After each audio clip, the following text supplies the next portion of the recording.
मेरे प्रिय छात्रों, पिछले वीडियो में हम लोग शब्द निर्माण के तत्वों की चर्चा कर रहे थे, जिसमें हमने आपको शब्द निर्माण के 4 तत्व बताए थे: उपसर्ग, प्रत्यय, संधि और समास। इसकी चर्चा हम लोगों ने एक संक्षिप्त चर्चा पिछले वीडियो में की थी कि उनका अर्थ क्या होता है, उस पर हम लोगों ने चर्चा की थी और डिफिनेशन पे भी थोड़ा सा हम लोगों ने दृष्टिपात किया था। आज हम उसका पहला पार्ट जो आपका है, जिसे आप जो उपसर्ग है, उसी की चर्चा हम लोग करेंगे। जैसा कि आप जानते हो, सबसे पहले हमें ये जानना है कि आखिर उपसर्ग के बारे में विद्वानों की राय क्या है। आप जानते हो कि अगर देखा जाए तो संस्कृत का जो जन्म है वो हिंदी का जो जन्म है वो संस्कृत से हुआ है। तो यहाँ पर चूंकि कात्यायन वार्तिकार, आप ब्लैक बोर्ड पे देखिए, वार्तिकार कात्यायन के अनुसार जो कात्यायन है उन्होंने उपसर्ग के बारे में क्या परिभाषा दी है, उसे किस रूप में परिभाषित किया है। तो कात्यायन कहते हैं क्रिया विशेषः उपसर्ग, अर्थात उपसर्ग धातु के अर्थ में विशेषता उत्पन्न करता है। जब आप पढ़ोगे तो जितने भी शब्दों का निर्माण है लगभग सब धातुओं से हुआ है। इसीलिए वो कहते हैं कात्यायन कि उपसर्ग धातु के अर्थ में विशेषता उत्पन्न करता है, अर्थात उसके स्वरूप को बदल देता है। हमने पीछे भी चर्चा किया था और उपसर्गों के बारे में भी हम लोगों ने चर्चा की थी कि कितने उपसर्ग हैं। और यहाँ पे देखिए क्या है, वो कहते हैं चूंकि आपका सिद्धांत कौमुदी संस्कृत के व्याकरण की सबसे जो उत्कृष्ट पुस्तक है वो आपका सिद्धांत कौमुदी है। सिद्धांत कौमुदी में कात्यायन ने तो ये कहा कि क्रिया विशेषः उपसर्ग, अर्थात उपसर्ग धातु के अर्थ में विशेषता उत्पन्न करते हैं। उसके बाद कौमुदी में इसकी क्या परिभाषा दी गई है उस पर हम दृष्टिपात करते हैं। कौमुदी सिद्धांत कौमुदी के अनुसार क्या है, उपसर्गेण धात्वर्थो बलाद अन्यत्र नियते, यानी उपसर्ग जो है वो धातु में लगकर बलाद अन्यत्र नियते माने ले जाना, उसे अन्यत्र ले जाता है। जैसे उन्होंने कहा प्रहाराकार, संहार, विहार, परिहार वक्त। अब यहाँ पे इसका अर्थ क्या है, अर्थात उपसर्ग द्वारा क्या होता है, कैसे अर्थ में परिवर्तन होता है। हार से जब उसमें आप उपसर्ग लगा देंगे आप तो आहार बन जाएगा, अर्थ परिवर्तित हो गया, हार माने पराजय, और जब आपने आ लगा दिया तो आहार हो गया जिसका अर्थ खाना हो गया। और जब इसी में हार में आपने प्र लगा दिया तो प्रहार हो गया जिसका अर्थ आपका चोट हो गया। और जब इसी में आपने सम लगा दिया तो उसका अर्थ संहार हो गया। पीछे मैंने बताया भी था, यानी हार में उपसर्गों के लगने से शब्द जो है वो हार है, और जब उसमें हम भिन्न भिन्न उपसर्गों का प्रयोग करते हैं या कर रहे हैं तो उसका स्वरूप परिवर्तित हो जा रहा है। ठीक है, इसी तरह से आपने हार में भी लगा दिया, शब्द बना बिहार, इसका अर्थ है सैर। फिर इसी में आपने परि उपसर्ग लगा दिया, हार में परि जोड़ दिया तो अपन शब्द बना परिहार, और जिसका अर्थ है त्याग। तो इस तरह से आप देख रहे हो, इसी बात को आपके सिद्धांत कौमुदी में भी उन्होंने कहा, जो ऊपर वाली पंक्ति है, उपसर्गेण धात्वर्थो बलाद अन्यत्र नियति, बलपूर्वक को दूसरी ओर ले जाता, अर्थात उसके अर्थ के स्वरूप को बदल देता, परिवर्तित कर देता है, जैसा कि आप नीचे उदाहरण से देख रहे हो।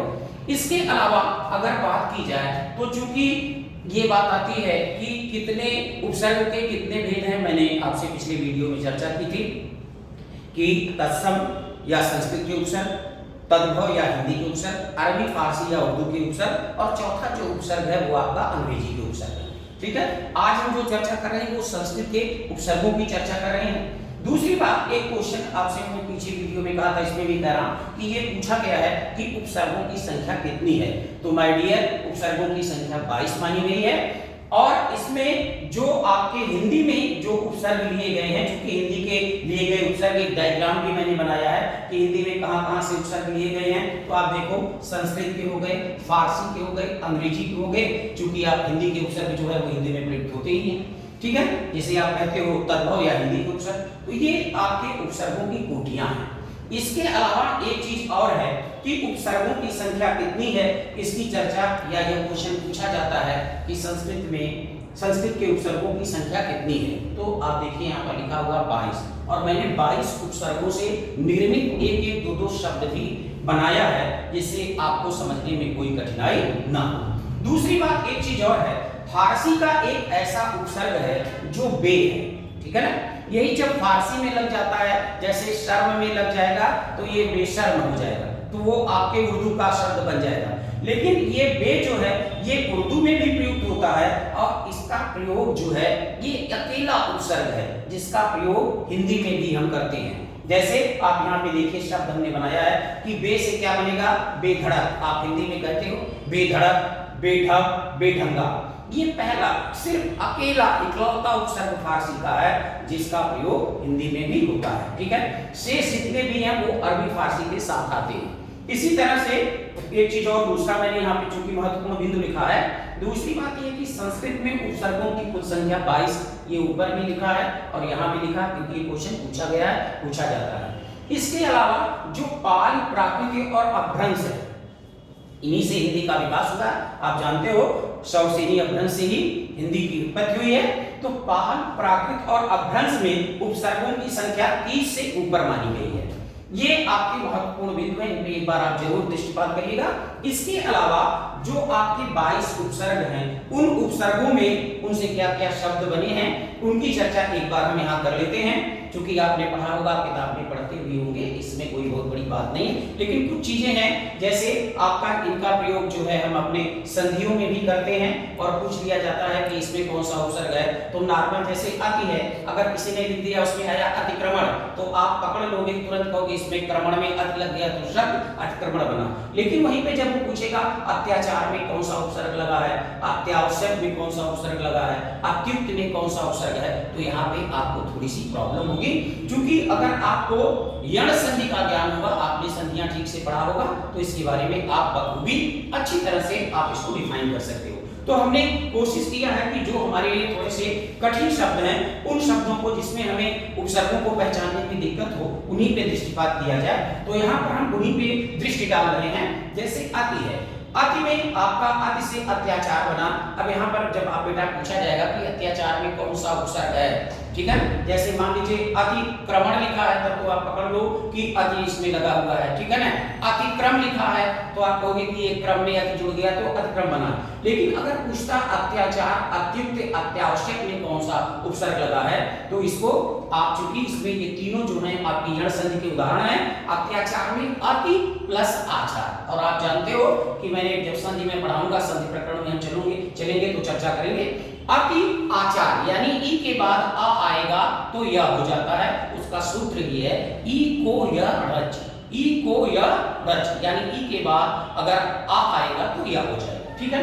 तो ये अत्याचार में अति आचार, अत्युक्त में अति उक्ति है, अत्यावश्यक में अति आवश्यक है। इस पे आपको विशेष ध्यान देना होगा क्योंकि यही आपसे पूछा जाएगा। दूसरा है अधि, अधि में अध्यावसाय, अध्ययन, अध्यापक है। अब वही बात जैसे ऊपर आपने इसको विभाजित किया, विच्छेदित किया, वैसे यहाँ भी ये भी आपका उसी का उदाहरण है यण संधि का। अध्यावसाय, अधिअवसाय, अध्ययन, अध्ययन, अध्यापक, अध्यापक, अध्यादेश, अधिआदेश। इसी तरह से अनु से क्या बनेगा, क्योंकि आप जानते हो कि ज अपने में पूर्ण शब्द ध्वनित करता, पूर्ण अर्थ को ध्वनित करता है। अनु में ज लग गया तो अनुज हो गया, दनु में ज लग गया तो दनुज हो गया, मनु में ज लग गया तो मनुज हो गया। मनुज जो है मानव का पर्यायवाची, दनुज जो है राक्षस का पर्यायवाची, और अनुज जो है छोटे भाई का पर्यायवाची। अप में मान में अप लगा दिया तो अपमान हो गया, अपकार हो गया। अपि में अपिधान हो गया। अपिधान का मतलब क्या है, पहली बार आप सुन रहे होंगे। अपिधान का मतलब ढक्कन होता है और अपिनद्ध का मतलब पहना हुआ होता है, ठीक है। ये नया शब्द आपके लिए होगा तो एक बार आप देख लीजिएगा। और किसी को जैसे लोग व्यंग अगर कहना हो तो आप उसको ये ना कह के तुम बहुत बड़े ढक्कन हो, आप ये कह सकते हो कि आप भाई बहुत बड़े अपिधान हो। व्यंग्यात्मक शब्द है, जैसे जो मूर्ख लोगों के लिए आपके शब्द होते हैं, लोग कहते हैं ये बहुत बड़ी बृहस्पति है, प्रतीकार्थक शब्द है। उसी तरह ये भी आपका ढक्कन का ये क्या है, अपिधान माने ढक्कन होता है, अपिनद्ध माने पहना हुआ। इसी तरह से अभी आया, अभी में क्या है, अभ्यंतर, अभिअंतर, ये भी आपका उसी का उदाहरण है, यानी किसका, ये यण संधि का उदाहरण है। अभी में अभि, अभ्यंतर में अभी अंतर होगा। अव में अवनति है, अवरोध है। आ में आहरण में, हरण में आप लगा दिया तो आहरण हो गया। आच्छादन में आपने छादन में आ लगा दिया तो आच्छादन हो गया। चूंकि हमने संधियां आपको जब चर्चा करेंगे तो इसमें करेंगे, तो ये आच्छादन में छादन हो गया, ठीक है ना। आ और छादन दो शब्द है, और ये आतप्त हो गया। उन्नयन में आप संधि पढ़ोगे, ये भी आपकी व्यंजन संधि है, और ये भी आपका आच्छादन भी व्यंजन संधि है। उन्नयन की चर्चा करेंगे तो ये उत्नयन हो जाएगा, उत्कर्ष ही है, उत्थान नहीं है। उत अलग हो जाएगा, थान, कर्ष में उत जोड़ दिया उत्कर्ष, उत में नयन जोड़ दिया तो उन्नयन हो गया। उपकंठ में आपका जैसा लिखा है, कंठ में उप जोड़ दिया उपकंठ हो गया, नयन में उप जोड़ दिया उपनयन। चूंकि आपके 16 संस्कार हैं, उन 16 संस्कारों में सबसे महत्वपूर्ण संस्कार आपका उपनयन संस्कार है। अगर आप वैदिक काल पढ़ोगे तो वैदिक काल में आप जानते हो कि उपनयन का मतलब होता है पास ले जाना। पास किसके ले जाना? गुरु के समीप या गुरु के पास ले जाना। तो जब आपका उपनयन हो जाता था तभी आपको शिक्षा ग्रहण करने की अनुमति मिलती थी। और जैसा कि आप जानते हो उत्तर वैदिक काल में यही उपनयन संस्कार स्त्रियों और शूद्रों के लिए वर्जित हो गया, जिसके कारण समाज में उनकी स्थिति या दशा पतनोन्मुख हो गई। इसके अलावा आपका आता है दुष्कर। जब आप ये पढ़ोगे, क्या नाम है, विसर्ग संधि, तो दुष्कर में क्या है, ये इनका परिवर्तन विसर्ग में हो जाता है, दुहकर हो जाएगा। ये दुस्साध्य में दुस्साध्य हो जाएगा, दुस्साहस में दुस्साहस हो जाएगा। ये आपके विसर्ग संधि के अच्छे उदाहरण हैं। बाकी इसमें जो आपका लगा हुआ है वो आपका कर में दुस लग गया, दुष्कर हो गया, साध्य में दुस लग गया, दुस्साध्य हो गया, साहस में दुस लग गया, दुस्साहस हो गया। बाकी ये आपका नी हो गया, बंध में नी लग गया, निबंध हो गया, पुण में नी लग गया, निपुण हो गया, कट में नी लग गया, निकट हो गया। और निस है निश्चल, निस्तार, ये भी आपके विसर्ग संधियों के उदाहरण हैं। निश्चल, निहतार, ठीक है। और परा जो है, भव में परा लगा दिया, पराभव हो गया, क्रम में परा लगा दिया, पराक्रम हो गया, पूर्ण में परि लगा दिया, परिपूर्ण हो गया, माण में परि लगा दिया, परिमाण हो गया, बल में प्र लगा दिया, प्रबल हो गया, वास में प्र लगा दिया, प्रवास हो गया, वाह में प्र लगा दिया, प्रवाह हो गया। अब यहाँ पर भी आप आएंगे तो ये भी आपके यण संधि के अच्छे उदाहरण हैं। प्रत्येक में कौन सा उपसर्ग लगा है, यही क्वेश्चन होगा। तो चूंकि है प्रति एक, प्रत्येक हो गया, प्रति उत्तर हो गया, प्रति उत्पन्न हो गया। तो सब में प्रति लगा हुआ है।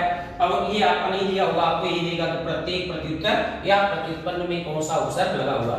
इसी तरह 18वां उपसर्ग जो इसका भी है, विशेष में भी विशेष, ज्ञान में भी विज्ञान, और रोध में भी विरोध। सम आ गया, यज्ञ में आपने सम लगा दिया, सम्यक हो गया, चार में सम लगा दिया, संचार हो गया, हार में सम लगा दिया, संहार हो गया।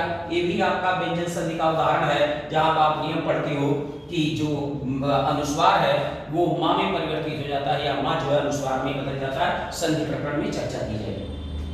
20वां इसका सु है, कंठ में सु लगा दिया, सुकंठ हो गया, काल में सु लगा दिया, सुकाल हो गया, यश में सु लगा दिया, सुयश हो गया।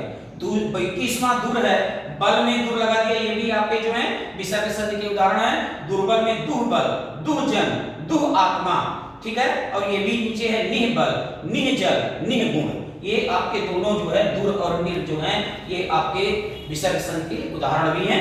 तो यहाँ पे दुर में बल लगा दिया तो दुर्बल हो गया, जल में दुर लगा दिया, दुर्जन हो गया, आत्मा में दुर लगा दिया, दुरात्मा हो गया। और निर्बल में आपका क्या नाम है, बल में निर लगा दिया, निर्बल हो गया, और जल में निर लगा दिया, निर्जल हो गया, और गुण में निर लगा दिया तो निर्गुण हो गया।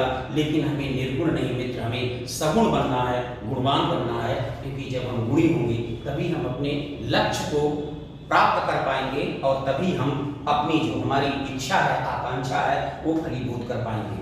तो इस प्रकार से हम लोगों ने, आप लोगों ने देखा कि ये जो है उपसर्ग के ऊपर चर्चा थी, एक संक्षिप्त चर्चा थी, जिसमें हमने क्या कात्यायन में क्या लिखा है, और उसके बाद सिद्धांत कौमुदी में क्या लिखा है, और उसका नीचे आपका उदाहरण भी है कि उपसर्ग जो है वो अर्थ को परिवर्तित कर देता है। और परिभाषा जब पढ़ते हो तो आप यही पढ़ते हो, उसमें यही लिखा होता है कि शब्द के प्रारंभ में लगकर वह उसके स्वरूप को परिवर्तित कर देता है या बदल देता है। जैसे मैंने आपको बताया कि हार जो है शब्द है, आ लग गया तो आहार हो गया, प्र लग गया प्रहार हो गया, सम लग गया संहार हो गया, वी लग गया विहार हो गया, परि लग गया परिहार हो गया।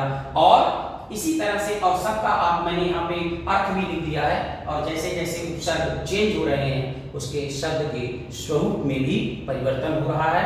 बस मैं आज अपनी वाणी को यहीं पे विराम देता हूँ। और आप लोगों के लिए शुभकामना प्रेषित करता हूं कि आपको आपका लक्ष्य प्राप्त हो। अगली वीडियो में हम जो चर्चा करेंगे वो आपका होगा प्रत्यय प्रकरण पे हम चर्चा करेंगे। इसी के साथ आपको शुभ रात्रि। धन्यवाद। वाणी को विराम।